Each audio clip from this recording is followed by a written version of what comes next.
Halo guys, welcome back again di channel Pabakowip Studio.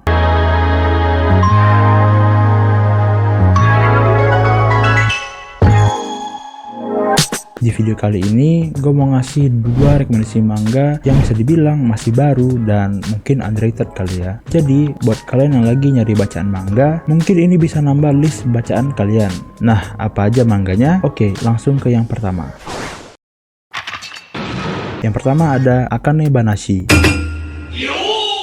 Bercerita tentang seorang anak bernama Akane yang lagi ngintip ayahnya melakukan rakugo. Nah, apa itu rakugo?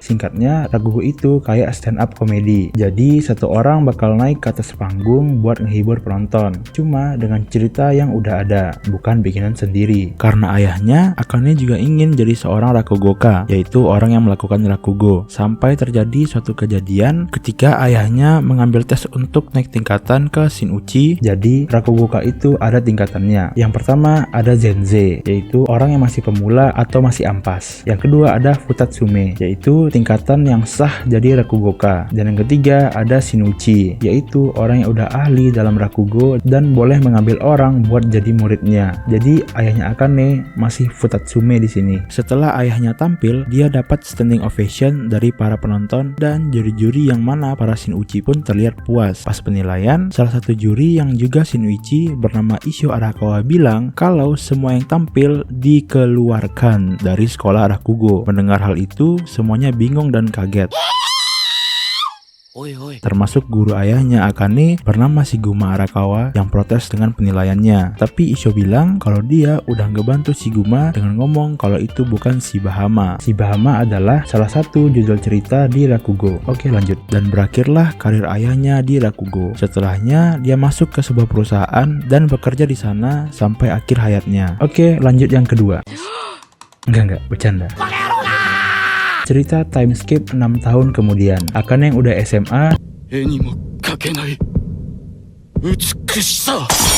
mencoba mewujudkan mimpi masa kecilnya, yaitu jadi rakugoka. Dengan alasan pengen jadi Shin-uchi dan nunjukin ke si beliau kalau betapa hebatnya rakugo ayahnya, dia jadi murid tak resmi Master Shiguma yang dulu jadi guru ayahnya. Sebelum jadi murid sahnya, Master Shiguma ngasih tes ke Akane buat tampil di Rakugo Cafe. Di sini penampilan Akane membuat semua orang terkejut karena seorang wanita pemula yang naik ke panggung langsung melakukan rakugo seperti orang yang sudah pro. Setelah dari sana, Akane disuruh ngebawa ibunya buat minta izin jadi rakugoka, dan terjadilah percakapan-percakapan yang menyentuh kalbu. Dari sini dimulailah pelajaran dan cerita Akane buat jadi rakugoka. Nah, gimana kelanjutan ceritanya? Apa alasan sebenarnya ayah Akane dikeluarkan dari sekolah?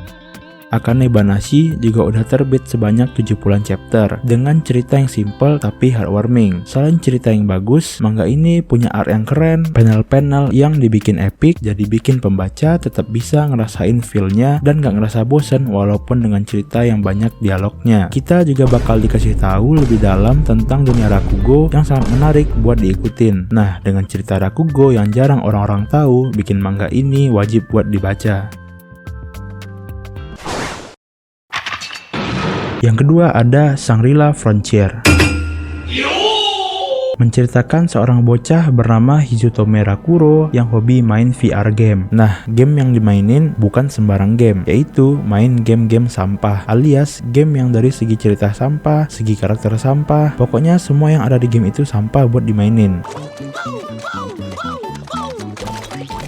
Tapi enggak buat Rakuro yang tetap mainin gamenya, malah sampai di titik maniak game sampah dan dapat julukan Kusoge Hunter, yaitu orang yang mainin game sampah. Cerita bermula pas Rakuro udah selesai namatin salah satu game sampahnya, dia pergi ke sebuah toko game buat nyari game sampah lainnya. Tiba-tiba mbak-mbak toko yang udah kenal sama dia nyaranin buat main game bagus bernama Shangri-La Frontier, sebuah game berlatar medieval yang udah dimainin lebih dari 30 juta orang. Tiba di rumah, dia langsung ngemainin nambahin gamenya dan ngebuat karakter telanjang plus topeng burung dengan nama Sanraku. Oke, di sini gue bakal ganti namanya jadi Sanraku. Setelah in game, dia langsung mulai ngelawan monster-monster yang ada. Walaupun cuma modal karakter telanjang, dia masih bisa ngelawan dengan skill dari game-game sampah yang dia mainin sampai ketemu monster ular. Di sini Sanraku sampai harus mengganti pedangnya dan kena racun dari ular tersebut. Tapi lagi-lagi dia bisa selamat karena skill dari game sampahnya. Karena kena racun yang sifatnya DPS, dia pun cepat-cepat lari ke kota buat nyari tempat respawn. Mirip safe house gitu. Setelah HP-nya penuh, dia pun pergi buat beli-beli item dan balik farming. Ketika lagi farming, tiba-tiba muncul unique monster bernama Lycaon dan Night Slayer. Pertarungan sengit pun terjadi. Berkali-kali Sanraku hampir mati karena serangan si monster, dan berkali-kali juga dia bisa selamat karena skillnya. Sampai dimana ketika serangan Sanraku gagal, tiba-tiba monsternya melolong dan menyerang Sanraku. Karena ini HP-nya tinggal 1. Sebelum dia mati, si monster ngasih tanda ke Sanraku yang salah satu efeknya dia nggak bisa pakai equipment lagi. Pas lagi ngeluh, tiba-tiba jatuh seekor kelinci dari atas kepalanya dan ngebawa Sanraku ke sebuah unique quest. Dia pun diarahkan si kelinci yang bernama Emul masuk ke sebuah tempat bernama Lagonia buat ketemu sama bosnya. Di sini dia ditawarin buat berlatih karena udah ngelawan monster unik 1 lawan 1. Demi naikin statnya, Sanraku pun setuju berlatih dengan bantuan bos kelinci yang bernama Vash. Nah, gimana kelanjutan ceritanya? Cara apa yang bakal dipakai Sanraku buat ngalahin monster unik tadi? By the way, manga ini juga udah dapat adaptasi anime yang bakal tayang akhir tahun 2023. Terbit sebanyak 140-an chapter. Manga ini bukan cuma fokus ke game VR-nya doang, tapi bonding keluarganya juga diceritakan. Kayak ibunya yang hobi serangga,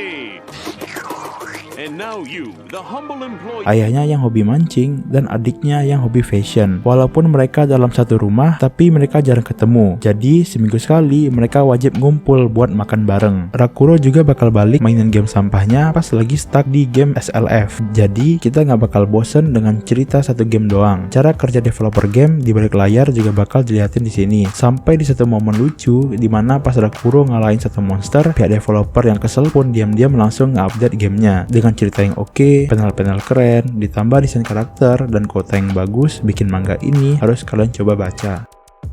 Oke, itu dia tadi 2 rekomendasi manga dengan cerita yang baru dan fresh, mungkin underrated juga, yang bisa masuk ke list bacaan kalian. Oke, nextnya gue bakal ngasih 2 rekomendasi manga dengan karakter utama yang punya pekerjaan jadi bodyguard dan gak kalah menarik buat dibaca. Terima kasih sudah menonton, jangan lupa like, share, dan subscribe. See you on the next video.